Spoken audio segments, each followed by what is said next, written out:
many months after concussion that are related to other damage. But what this shows us is why Batman shouldn't be in another fight again within a week for sure after his concussion, yet of course he is all the time. So I recommend he doesn't fight again for a week, but of course he will again that evening. Body repetitive strain. This is a good example of how you can have a very large load, like slamming into a post or jumping on a van over here, where you just need a single event, you only need a couple of repetitions of that to be injured, or you can have things like 18 years of fighting and training where we're over here with some injury over many exposures. People have heard of lots of things, maybe you've had it yourself, where suddenly you do something, very common when somebody hurts their back when they go into the fridge to pick something up or something, oh my gosh, I just hurt my back. Oh. And you think, oh, how could lifting up a milk jug hurt my back? Well, that was just the most recent event. It's all the other events that have been going on up till that point. They all add up over here and you can have injury. And Batman's certainly experiencing a lot of this.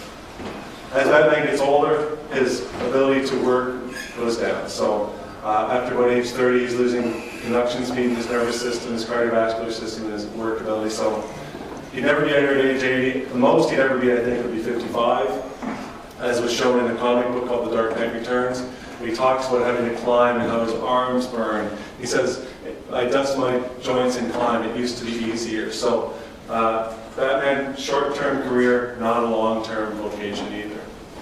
Now, can anybody become Batman? Well, it depends on the combination of many things. The genetics, the training, the desire, lots of money, the time. Very unlikely, but it is possible. Parts of that mystique are possible, as we just talked about examples of things that are possible for a man or a woman. But becoming Batman is not for the faint of heart. And in fact, this was really well written a couple of years ago by a very famous author and comics writer named Neil Gaiman, who wrote, the end of the story of Batman is he's dead. This is Batman thinking to himself. Because in the end, the Batman dies. What else am I going to do? Retire and play golf? It doesn't work that way. I can't. It can't. I fight until I drop, and one day I will drop, but until then I fight. It's this idea of pushing through things, too, that's part of the Batman ethos. So who still wants to be Batman after all that? Not so many people? You know something that's kind of interesting? I do a different version of this talk for younger kids, like for kids in like elementary school or something. So I take out some of this that's a little more severe. Still, I paint a pretty severe picture of the Batman thing. And they still all vote for yes. So, I'm not sure. Did we vote the part of the injuries? Were you listening to that? Yeah, they're still good. Okay. Of course, the real point I want you to take away from this, and what's the point of my blog and this talk, is to show us our own potential. That even thinking about any bit of that lofty goal of the ultimate human performance captured in Batman, even a bit of that is possible, is a touchstone for how our bodies work, and tells us that if each of us has a little bit of this inside of us, if we can achieve even a little bit of that, it's up to us to find it and put it to use in whatever we're trying to do or be or become, which isn't necessarily becoming Batman or Batgirl or Batwoman, but rather achieving our own objectives and dreams. A couple things just to segue back to where we started talking is that one of the really interesting things that's come out of doing this project with this book and so on is that I use the pop culture icon to try and use it as a way to explain science. But now some of the stuff that I've done in the book on science is actually affecting the pop culture icon. And what I mean by that is a recent series of comics called Batman Incorporated, written by a guy named Grant Morrison. And a recent writer was asked, what are some of the really important influences on this writing of Batman Incorporated? And he talked about reading my book and saying that it's really quite fascinating, this idea of the real facts behind it. So I've been looking at that, not in comics or any weird version of Batman, but very much this kind of physical reality of Batman that's playing into his continuity build-up. This is kind of interesting. I never expected that the thing that I took, you know what I mean, is going to come around in a circle. It's very interesting, because it seems that you're influencing pop culture when you use the pop culture icon in the first place. The last thing I would mention, one other thing that's kind of interesting is, remember when I said that bit about Batman's a combination of all these other pieces, the firefighter, the martial artist, all that kind of stuff? Well, I recently got interviewed for Men's Health. This is actually in this month's issue.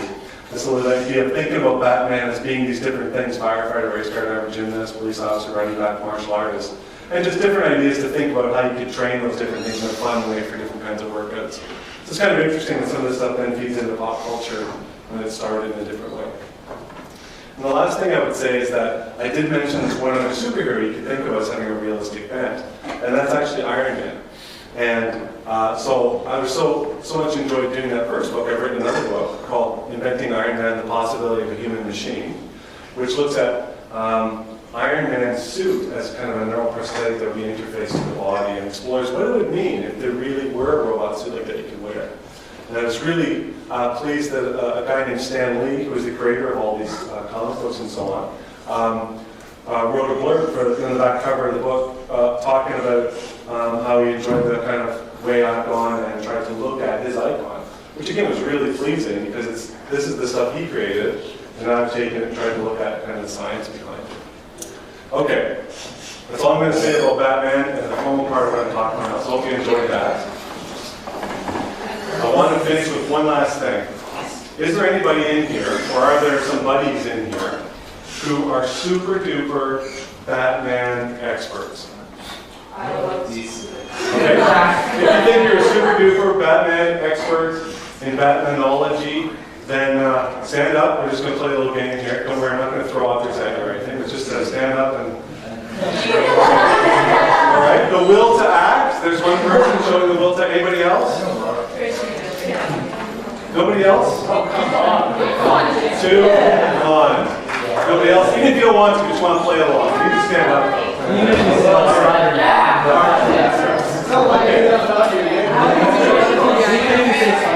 Here's two questions for you. Two questions. Question the first. What color was the original Batmobile? Navy blue. Navy blue? Yellow? Red? Black? Blue.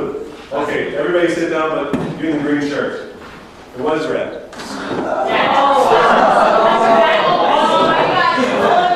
And in this red car. Now, normally there's a few more people left, so I know there's just one person, so there's a small sample to start, but let's see if you can get the next one right for the big prize. What was the first Bat Cave? So he didn't have a Bat Cave initially. He had something much more modest. His garage. No, but any other ideas? What do you think his first Bat Cave was? Janitor's Bathroom. These are very close. So you know what? You got the red right off the bat, so that's good. His first Bat Cave was a little tickle trunk that he had in his room here, where here's the full panel of the comic. He gets the call from Commissioner Gordon. Oh, I better run off as Batman. So he opens up his tickle trunk, throws on his bat suit, jumps in his gigantic red car, races across town. So not very subtle back in the day. But we got one person who got it right, so here's your prize. It's a copy of my book.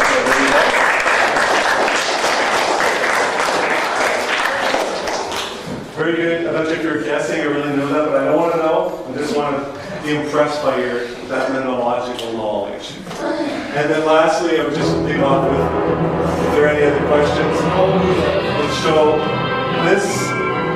this music is from the Batman, the animated series, which is a really good kind of re-envisioning of the comic book. And this, by the way, is actually UVA campus. There's a guy who sent me, I get a lot of email from people about this kind of stuff, but apparently he actually has a bat signal, and it was really talky. He took this picture and sent it to me, which is kind of interesting, but it's a bit extreme. It's kind of an interesting thing to have. So, okay, well, thanks for your attention.